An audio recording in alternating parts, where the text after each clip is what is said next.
On all the Boston videos that I've posted till now, this is the one question that I consistently get, and it is how to find an apartment. And in this video, we're going to talk about how to find an apartment virtually right now in Boston. So bring out your notepads, bring out your phone to write everything down, and let's get started.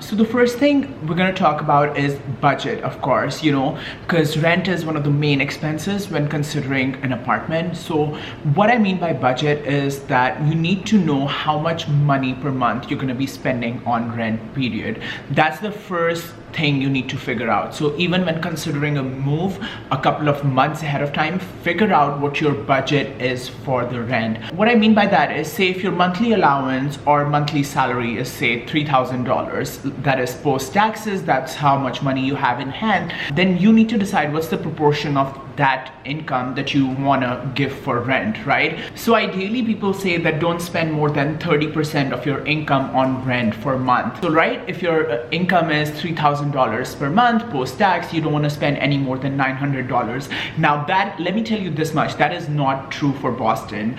I was spending about $1,400 per month on a studio apartment in Boston. So if you're looking for an apartment in Boston, that rule is going to fly out of the window. So you need to decide what is the amount that you're willing to spend. Now, if you're like me and you value your independence, you want to get a studio or something like that, you will be paying a good price and you will be paying somewhere around $1,400 to $1,500. But if you're okay living with somebody, if you're okay living with roommates, then definitely you can cut that rent in half and your rent will fall down definitely to somewhere around that $800 or $900 range easily, I think. And then that would fall in the 30% income towards rent per month range, if that's clear. So you need to decide what your budget is first and foremost, and then what your values are. If you want to live alone, if you want to live with somebody, because ultimately that decides what proportion of your monthly income is going to rent, and that's very important. The second consideration in budget is also neighborhoods. There are definitely neighborhoods in Boston that are more expensive than others, and these neighborhoods happen to be where the universities are or where a lot of the companies are, right? So I have talked about neighborhoods, expensive neighborhoods, or just neighborhoods in Boston before, so I'm not going to repeat it and talk about it over, but here I'm adding a list. I'm going to put it on the screen for a bit so you guys can write down.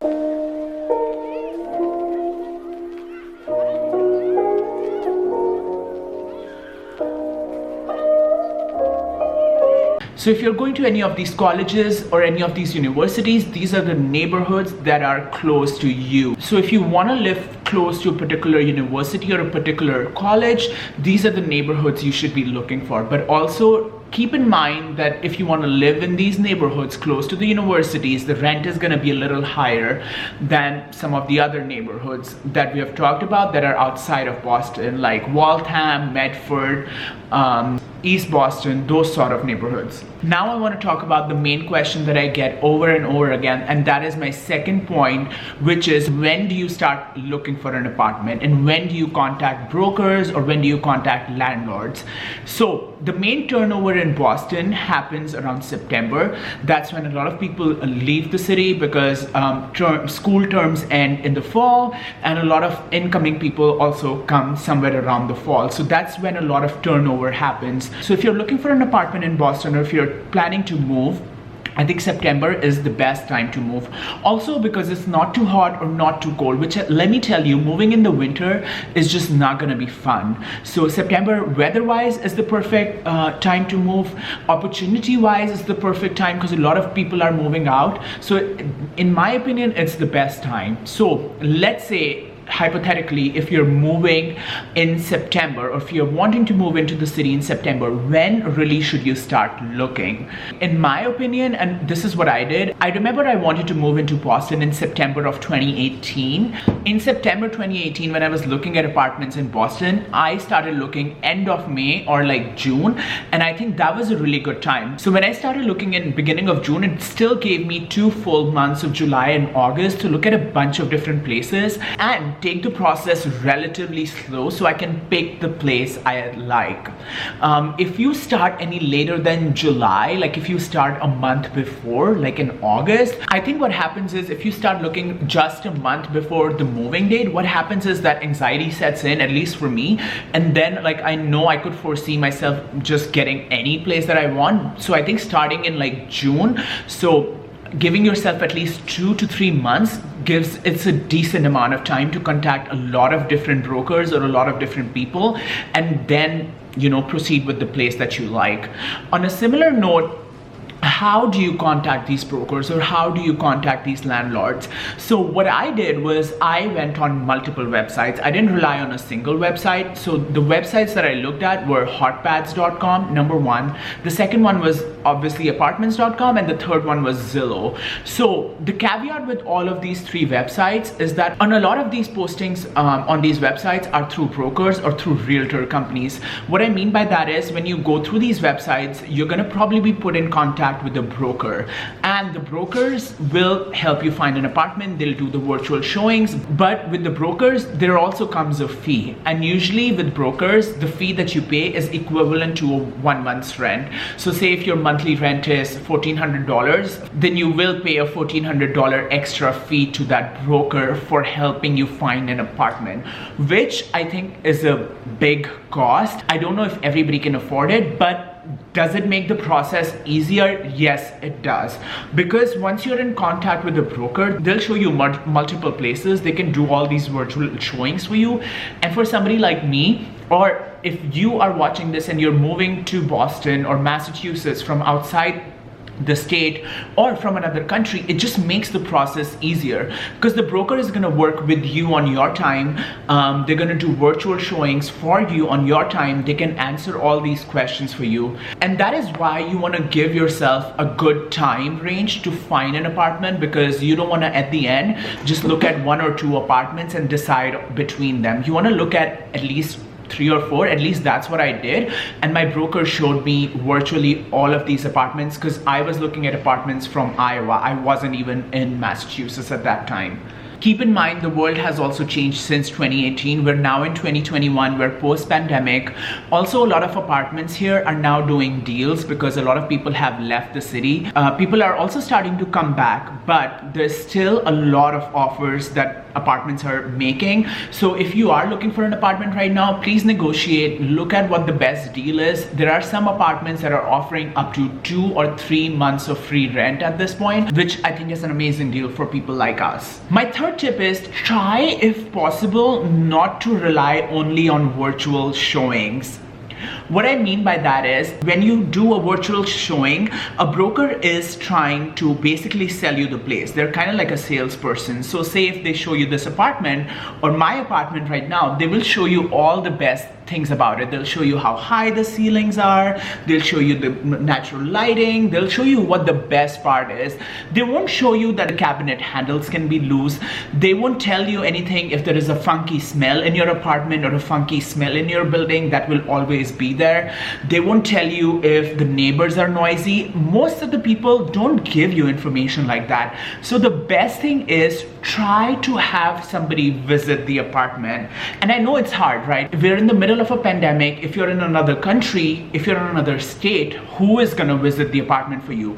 But try to rely on someone. If you're joining a workplace, you can contact your future colleagues and ask them, hey, you know, I'm looking for this apartment. Is it close to where you live? Would you mind going and, you know, just having a look for me with the broker? If that's not possible, if you're a university student, there are a lot of Facebook groups. There's a lot of Facebook groups for international students, like, you know, Indian Student Association or Chinese Student Association or like, you know, Canadian Student Association, etc. So you can join those Facebook groups and you can always find people that are willing to help you. And honestly, when you're in the city, say I go to Harvard University in Cambridge and I am a member of that International Student Association, if a student really asks me, can I go visit an apartment for them that's like 5 minutes away from me, I would definitely do it. Like, it's not taking that much out of my time and I'm helping somebody doing that. So consider doing that. Consider reaching out to people. People more more often than not will help you if you reach out to them. But if you don't, then you might miss out on vital information that you might receive by somebody actually visiting that apartment in person. Now the fourth point is, this is also something people have asked me. I know some people also who have done this, is people have asked me, should we get an Airbnb for the first couple of months while we look for an apartment? In my opinion, don't.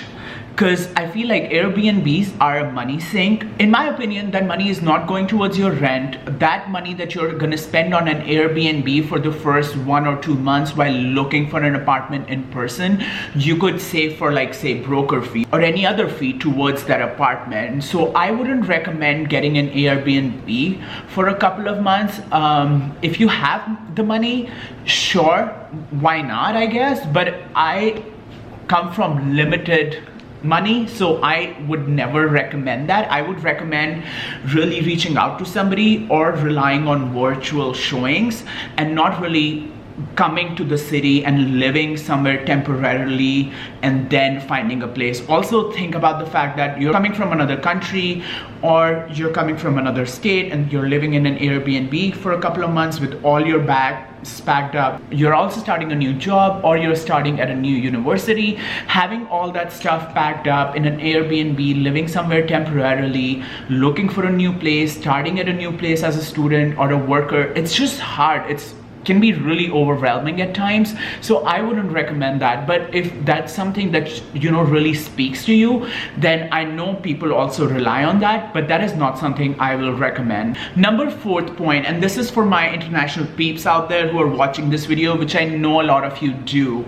So when I was applying for my student visa, that was back in 2012, I specifically got asked by the embassy to give an information of why I'm going to the States, where I'm gonna be living, and who do I know there. So a lot of times when you're applying for, say, a student visa, which is the F1 visa, or an exchange scholar visa, or that's the J1 visa, what can happen is that the embassy can ask for your itinerary. They can literally flat out ask you where you're gonna be living. Basically, when they ask you a pointed question, which they did ask me, like, where am I gonna be living, you kind of have to tell them the truth. When I had applied for my student visa, I was sort of already negotiating at different apartments. So obviously back in 2012, so my school term started in fall of 2012, which was August, and like starting May, I was already looking for apartments from another country and like filing out applications and stuff. And what happened is, which was really nice, because when I applied for my visa, they did ask me what day you're gonna be flying to the United States and then where you're gonna be living.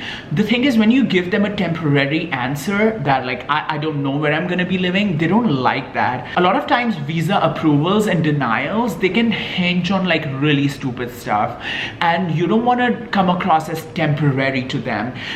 You want to show them that if you're an F1 scholar or a J1 scholar, that you're going there for a particular time limit, you're going to be studying or you're going to be working, you know where you're going to be living, you know you can afford the rent, all of that stuff. Sort of narrowing down and negotiating where you're going to be living is actually important for visa applications as well, which I have dealt with firsthand. So that is my very important tip to all the international people who are watching this video. So my last tip, also I'm gonna come back to the point of budget, and my last tip, I'm just gonna flat out say about money. So even if your rent is, say, $1,000 a month, I would say before looking for apartments in Boston, save up to about $6,000 or $7,000. The reason being, if say your apartment's rent is $1,000, you'll be paying the first month's rent, last month's rent, and the broker fee. Then it itself is around $3,000, and $1,000 per month rent is not really realistic. I'm just telling you this for simple math. So if you have $3,000 that you're already paying towards some of this fee, you want to have at least some saved for the next couple of months.